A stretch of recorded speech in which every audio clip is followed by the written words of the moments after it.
Ooh, I'm finally done cooking. Look at that fluffy yellow rice. Look at them black beans. Look at these ham hocks falling off the bone. Yes, indeed. I like the fat on the ham hocks. I know a lot of people don't. My mom especially don't. She be like, ew, how can you eat that? I don't know. I like it. I know some of you wanted a video of me cooking this, but I had already started. I didn't have any help recording because the kids were in school. And I had already showed you how to clean and wash the ham hocks. I already had them on the stove. I basically got a knife and scraped the fat on the skin and rinsed it off, you know, multiple times. Then I just boiled the ham hocks for an hour by themselves, maybe a little over an hour.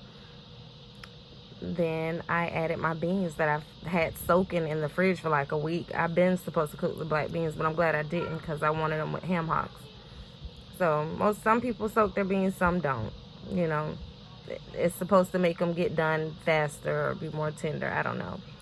And then once they were almost done, the beans and ham hocks, I was mushing some of the beans with my spoon inside the pot. Some people take them out the pot, maybe half of the beans or a quarter of them, and mush them to their flat to basically release like the protein to thicken the consistency of the sauce or liquor in the ham hock juice.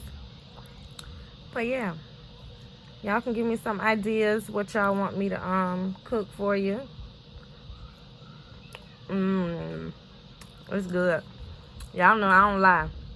I ain't none of Rachel Ray. I ain't gonna taste something and be like, every meal I do, I'll be like, too salty. Need to add some water.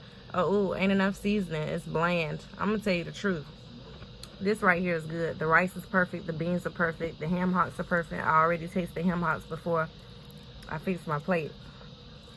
So now everybody else is in the kitchen and the dining room getting their food together. Y'all have a good one. Tutor.